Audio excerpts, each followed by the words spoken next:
Assalamualaikum warahmatullahi wabarakatuh. Di sini saya akan mempresentasikan PowerPoint saya yang berjudul tentang penyajian data yang disusun oleh saya sendiri, Nur Halimah Nasir, dengan NIM M.20.02.036. Mata kuliah Manajemen Data. Langsung saja kita masuk ke pengertian penyajian data. Penyajian data merupakan salah satu kegiatan dalam pembuatan laporan hasil penelitian yang telah dilakukan agar dapat dipahami dan dianalisis sesuai dengan tujuan yang diinginkan. Data yang disajikan harus sederhana, jelas agar mudah dibaca. Adapun tujuannya yaitu penyajian data adalah agar data ditampilkan ke dalam bentuk tertentu seperti tabel ataupun grafik agar lebih mudah dipahami oleh pengguna atau pembaca data. Kemudian kita masuk ke prinsip penyajian data. Setiap penelitian dapat disajikan dalam berbagai bentuk. Prinsip dasar penyajian data adalah bagaimana data dapat komunikatif dan lengkap, dalam arti data yang disajikan dapat menarik perhatian pihak lain untuk membaca dan mudah dipahami. Kemudian kita masuk ke bentuk-bentuk penyajian data. Bagian A, tabel. Penyajian data dalam bentuk tabel bertujuan untuk memberikan informasi dan gambaran mengenai jumlah secara terperinci sehingga memudahkan pengolahan data dalam menganalisis data tersebut. Kemudian kita masuk ke macam-macam penyajian data dalam bentuk tabel, di antara lain yang pertama tabel garis kolom. Tabel yang lebih tepat disebut tabel garis kolom ini adalah tabel yang dibuat selain dari tabel kontingensi dan distribusi frekuensi, yaitu tabel yang terdiri dari baris dan kolom yang mempunyai ciri tidak terdiri dari faktor-faktor yang terdiri dari beberapa kategori dan bukan merupakan data kuantitatif yang dibuat menjadi beberapa kelompok. Di sini contoh tabel baris kolom bisa kita lihat pada gambar ini. Kemudian kita masuk ke nomor 2, tabel kontingensi. Tabel kontingensi merupakan bagian dari tabel baris kolom. Akan tetapi tabel ini mempunyai ciri khusus, yaitu untuk menyajikan data yang terdiri atas dua faktor atau dua variabel. Faktor yang satu terdiri atas B kategori dan lainnya terdiri atas K kategori.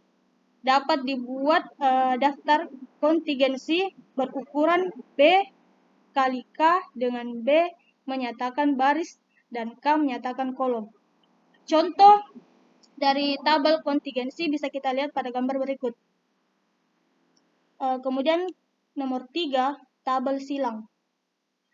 Tabel silang yaitu satu variabel yang digunakan untuk menggambarkan data dengan menampilkan satu karakteristiknya saja, misalnya jumlah keseluruhan. Sementara tabel silang dua variabel digunakan untuk menggambarkan data dengan menampilkan dua karakteristiknya, misalnya jumlah keseluruhan dan jumlah pargender. Di sini contoh tabel silang bisa kita lihat pada gambar berikut. Kemudian kita masuk ke bentuk-bentuk penyajian data. Bagian B, grafik. Penyajian data angka ke dalam grafik biasanya dipandang lebih menarik karena data-data itu tersaji dalam bentuk visual. Gambar grafik frekuensi yang banyak dipergunakan dalam metode statistik adalah histogram, poligon, kurve, dan garis. Kemudian kita masuk ke grafik histogram atau batang. Histogram merupakan grafik dari distribusi frekuensi suatu variabel. Tampilan histogram berupa petak-petak 4 persegi panjang.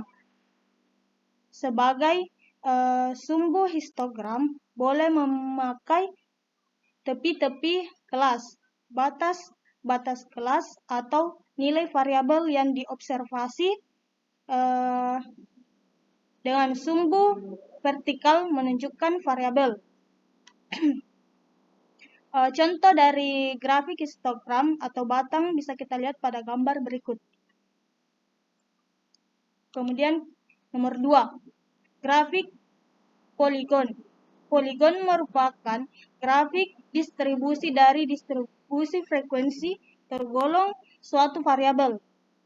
Tampilan poligon berupa garis patah yang diperoleh dengan cara menghubungkan puncak dari masing-masing nilai tengah kelas. Jadi, absisnya adalah nilai tengah dari masing-masing kelas. Kemudian nomor 3, grafik garis. Grafik garis dibuat biasanya untuk menunjukkan perkembangan suatu keadaan. Perkembangan tersebut bisa naik, bisa turun. Hal ini agar nampak secara visual melalui garis dalam grafik. Garis grafik bisa kita lihat pada gambar berikut. Kemudian kita masuk ke bentuk-bentuk penyajian data. Bagian C, diagram. Penyajian data dalam bentuk diagram juga merupakan salah satu keperluan untuk analisis. Diagram digunakan sebagai alat menyajikan data statistik yang merupakan lambang atau gambar.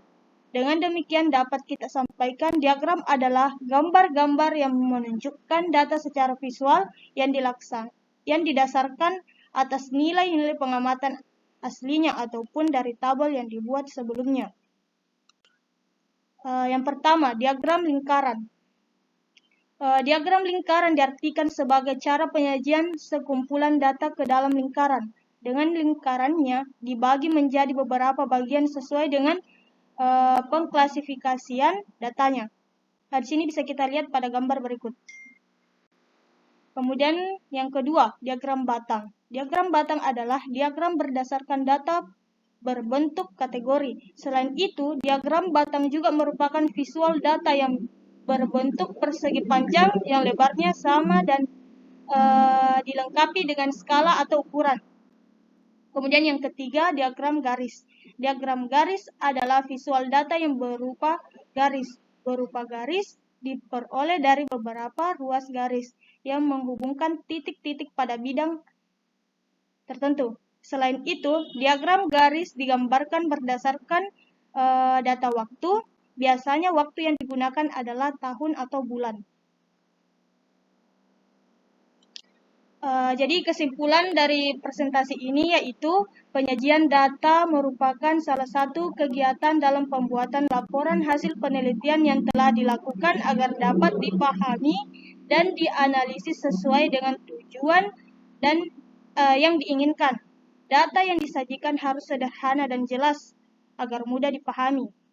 Yang pertama itu macam-macam penyajian data dalam bentuk tabel atau daftar. Terdiri dari 3. Yang pertama, tabel baris kolom. Yang kedua, tabel kontingensi. Yang ketiga, tabel silang. Kemudian yang kedua, penyajian data dalam bentuk diagram. Itu ada 6. Yang pertama, diagram batang. Yang kedua, diagram garis. Diagram lambang atau simbol. Diagram lingkaran atau pastel. Diagram peta atau kartogram. Kemudian diagram pencar atau titik. Sekian dari presentasi saya. Saya akhiri dengan wassalamualaikum warahmatullahi wabarakatuh.